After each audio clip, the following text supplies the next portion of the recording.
Hi everyone. इस साल की लास्ट कंपनी अपडेट्स वाली वीडियो को स्टार्ट करते हैं। कल से अपना अंग्रेजी नववर्ष स्टार्ट हो रहा है, उसको ध्यान में रखते हुए क्या क्या चीजें एक्सपेक्ट करनी है, फटाफट से अपना डिस्कशन स्टार्ट करते हैं। सबसे पहले बात करते हैं कॉग्निजेंट के बारे में। कॉग्निजेंट 2023 मेरे हिसाब से आप लोगों ने अभी रजिस्टर कर दिया होगा। इंजीनियर ट्रेनी वाली जो प्रोफाइल थी, ईटी वाली जो प्रोफाइल थी, तो देखो अभी इसके 5 तारीख तक तो अपन के चलने वाले हैं अपन की रजिस्ट्रेशन। उसके बाद आफ्टर फर्स्ट वीक आपको क्या स्टार्ट हो जाएंगे, रिसीव असेसमेंट होना। ठीक है, असेसमेंट होना।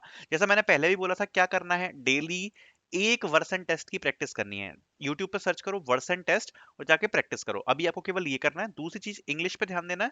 और दूसरा क्या, दोनों चीजें साइमल्टेनियसली आपको प्रिपेयर करनी है।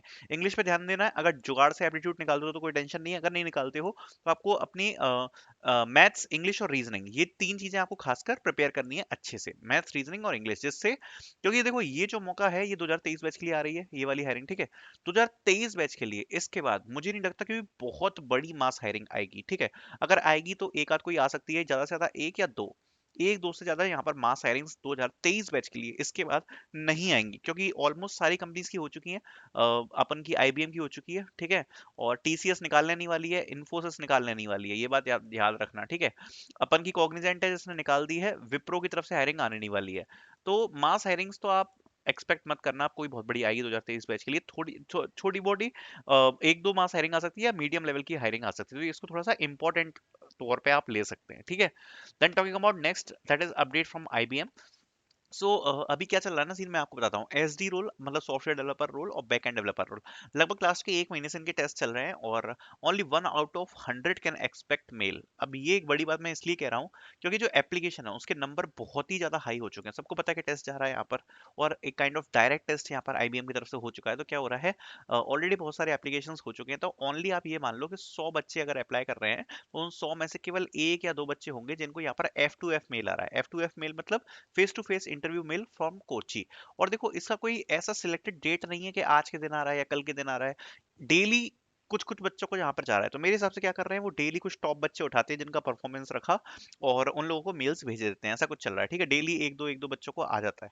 तो ऐसा भी चल रहा है। ठीक है, क्योंकि application are huge and face to face mails are coming continuously. Okay, then talking about next update, that is from Wipro. तो विप्रो से अभी student can mails expect mails in Jan. तो जो आपने ट्रेनी वाली में अप्लाई किया था, उसके मेल्स आपके स्टार्ट हो जाएंगे जनवरी में आना। बट वो शॉर्टलिस्टिंग बेस्ड हायरिंग है, सब लोगों को नहीं जाएगा उसका मेल। आई थिंक जो भी क्राइटेरिया रखेंगे, वो रेज्यूम तो नहीं लिया था, जो भी क्राइटेरिया रखेंगे मुझे नहीं पता किस बेसिस पे करने वाले हैं, बट हाँ जनवरी में उन लोगों ने मेंशन किया है।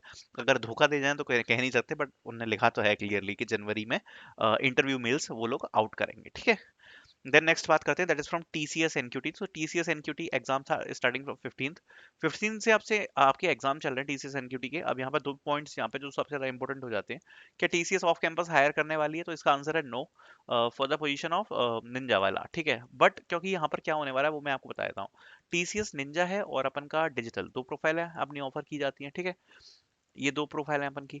ये दोनों प्रोफाइल हैकक्वेस्ट से ऑफर करी जाएंगी। हैकक्वेस्ट चल रहा है 2024 बैच के लिए चल रहा है हैकक्वेस्ट। ठीक है, तो याद रखना 2024 बैच हैकक्वेस्ट को आप थोड़ा सा सीरियसली ले सकते हो। आपका कंडक्ट कराया जा रहा है 24 को शायद मेरे हिसाब से हैकक्वेस्ट का टेस्ट है, उसके थ्रू ऑफर किया जा रहा है। बाकी अगर बात करें एनक्यूटी की, तो मेरे को तो चांस काफी कम लगते हैं कि एनक्यूटी नाम की कोई चीज आएगी, बिकॉज ऑन कैंपस से टीसीएस को जितने बच्चे उठाने होंगे उठा लेगी। ऑफ कैंपस का सीन मुझे यहाँ पर डाउटफुल लग रहा है। ठीक है, तो ये अपना टीसीएस का सीन होने वाला है। ठीक, सही साथ में लगे हाथ इसमें बात कर लेते हैं इन्फोसिस। इन्फोसिस का क्या सीन होने वाला है, देखो इन्फोसिस का ये सीन होने वाला है।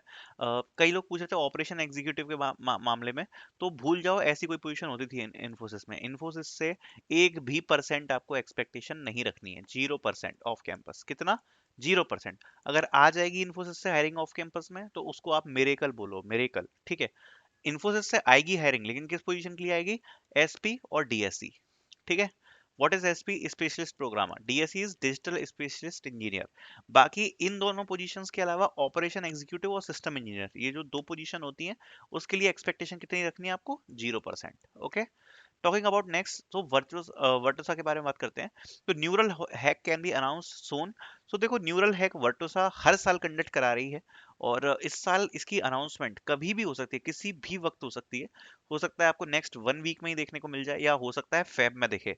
कुछ नहीं भरोसा, जनवरी फरवरी, लेकिन ये बात है कि मार्च से पहले तो आ ही जाएगा, मार्च से पहले यहाँ पर पूरे चांसेस हैं कि आ जाएगा। और दूसरी बात, इसमें जो हायरिंग होती है, एक तो उसमें क्या बेनिफिट क्या है, आपको लगभग 5.5 का पे पैकेज दिया जाता है। और ये हायरिंग थोड़ी नंबर ऑफ जो पीपल हैं जो इसमें पार्टिसिपेट करते हैं और जिनको टेस्ट आता है उनका नंबर काफ़ी ज़्यादा है, ठीक है। तो ये थोड़ा सा अच्छी बात है कि अगर ये हायर करेगी इसके थ्रू, तो एटलीस्ट 1000-2000 बच्चों को तो उठाएगी, ठीक है, 1000-2000 को तो उठाती है ये इसका काम है, ठीक है। सो देखते हैं कब इसकी हायरिंग आएगी एंड कब हम इसके बारे में डिस्कस करेंगे। Okay, then talking about Accenture, बहुत सारे डाउट्स हैं एक्सेंचर को लेके, तो let me discuss start one by one. तो पहले 2024 बैच की बात करते हैं। तो 2024 बैच वाले जितने भी लोग हैं वो एक्सेंचर को अभी भूल जाओ, क्योंकि एक्सेंचर की हायरिंग यहाँ पर ओपन होगी आप लोगों के लिए। और वो ओपन होंगी आपकी मई के बाद, 2024 मई, ठीक है, 2024 मई के बाद आपकी हायरिंग्स ओपन होंगी एक्सेंचर में दोनों रोल के लिए, ASE और PADA, ठीक है। ये दोनों रोल्स आपके लिए ओपन हो जाएंगे, या फिर सिस्टम एंड सर्विस एसोसिएट जिसको हम बोलते हैं, ऐसे ऐसे, ठीक है। ये तीनों रोल्स के लिए ओपन हो जाएंगे, तो उससे पहले आप एक्सेंचर भूल जाओ।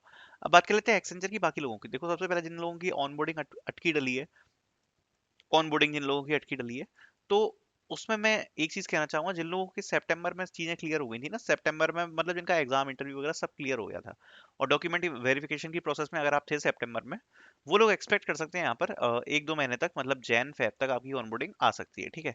जैन और फेब तक आपकी ऑनबोर्डिंग यहाँ पर आ सकती है। बट टॉकिंग अबाउट बाकी के बच्चे जिन्होंने इसके बाद प्रोसेस में आए हैं, मतलब कई लोग हैं जिन्होंने नवंबर में इंटरव्यू दिया, ठीक है, या हो सकता है किसी ने दिसंबर में भी दिया हो। तो अक्टूबर नवंबर दिसंबर वाले जितने भी लोग हैं और जो वेटिंग पीरियड में हैं, वहां आप लोग इससे उम्मीदें भी थोड़ी सी कम कर सकते हो, क्योंकि देखो पहले जो प्रोसेस थी बहुत ज्यादा स्मूथ चल रही थी एक्सेंचर की। बट नवंबर दिसंबर में पहले उन्होंने टेस्ट तो दे दिए, बट मेरे हिसाब से ऑनबोर्डिंग रिक्वायर्ड लोगों की हो चुकी है, बिकॉज जो लोग पहले जिन लोगों ने अप्लाई किया, अभी उन्हीं की ऑनबोर्डिंग लगभग होल्ड पे है, क्योंकि काफी टाइम हो गया है, पिछले बैच वालों को नहीं मिली है ऑनबोर्डिंग। तो जो लोग नई प्रोसेस में शामिल हुए हैं, ये आप चीज इसको आप समझने की कोशिश करो कि मैं दिल नहीं तोड़ना चाहता, बट मैं आपको सच्चाई बताना चाहता हूँ कि इसमें अब आप उम्मीदें थोड़ी सी कम रखो कि प्रोसेस आपकी स्मूथन चलेगी, ठीक है। जो पिछले बैच वाले हैं उनको ही बड़ी मुश्किल से ऑनबोर्डिंग मिल रही है, तो जो लोग नवंबर दिसंबर में टेस्ट दिए हैं, सो उन लोगों की उम्मीदें यहाँ पर बहुत ज़्यादा कम है कि आगे की जो प्रोसेस है वो बहुत ज़्यादा स्मूथ चलेगी या जल्दी ऑनबोर्डिंग मिलेगी, ठीक है। तो आप लोग तो अच्छा खासा वेट आपको करना पड़ेगा अभी, ठीक। देन बात कर लेते हैं अगली कंपनी की, that is from Deloitte. So last year में जनवरी में एनएलए अनाउंस हुआ था। और लास्ट ईयर की एक चीज़ और बताता हूँ, लास्ट ईयर डिलॉयट ने एसोसिएट एनालिस्ट पोजीशन, ए पोजीशन के लिए hiring office of off campus में नहीं करी थी।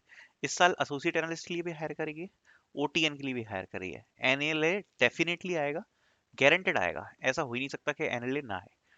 ए आ चुका है, ओटीएन आ चुका है, एनएलए भी आएगा, ये बात तय है। और ये एक बड़ी हायरिंग होगी। इसमें मेरे हिसाब से, आई एम नॉट श्योर, मेरे हिसाब से शायद केवल 2024 बैच एलिजिबल होगा, ठीक है, जैसे हमने ओटीएन में किया था। तो for 2024 batch this is one of the biggest hiring, one of the biggest opportunity. So if you want थोड़ी बहुत बेसिक प्रिपरेशन, एटलीस्ट कोडिंग को तैयार कर लेना, ठीक है, कोडिंग को एटलीस्ट तैयार कर लो। एप्टीट्यूड वगैरह तो अगर आप जैसे भी अपने हिसाब से करोगे तो करोगे, बट एटलीस्ट 2 कोडिंग क्वेश्चन के हिसाब से अच्छे से प्रिपरेशन अपनी स्टार्ट कर देना। टॉकिंग अबाउट एचसीएल, तो एचसीएल का भी ग्रेजुएट ट्रेनी रोल चल रहा है, कई लोगों का डाउट है ज्वाइन करना चाहिए कि नहीं करना चाहिए। देखो, मैं आपको अ, एक क्लियरली भाषा में समझाना चाहूंगा, चलते हैं अपन एचसीएल पे। क्लियर भाषा में समझाना चाहूंगा कि देखो, अगर आप पूरे कोडिंग वाले आदमी हो ना, जो प्योर टोटली केवल कोडिंग वाला बंदा है, जो केवल कोडिंग करता है और जिसको इंटरेस्ट नहीं है बिल्कुल भी नॉन टेक का, I will strongly I will strongly say that do not join HCL, do not join HCL. आप अगर ये सोच रहे हो कि बाद में मैं इससे निकल के मतलब इसी में इंटरनल स्विच कर लूंगा या मुझे कोई टेक्निकल रोल मिल जाएगा, strongly suggested for you, do not join HCL for graduate trainee position. Okay, clear. So I hope ये वीडियो से सारे अपडेट्स मैंने कवर कर दिए होंगे। Thank you so much for watching.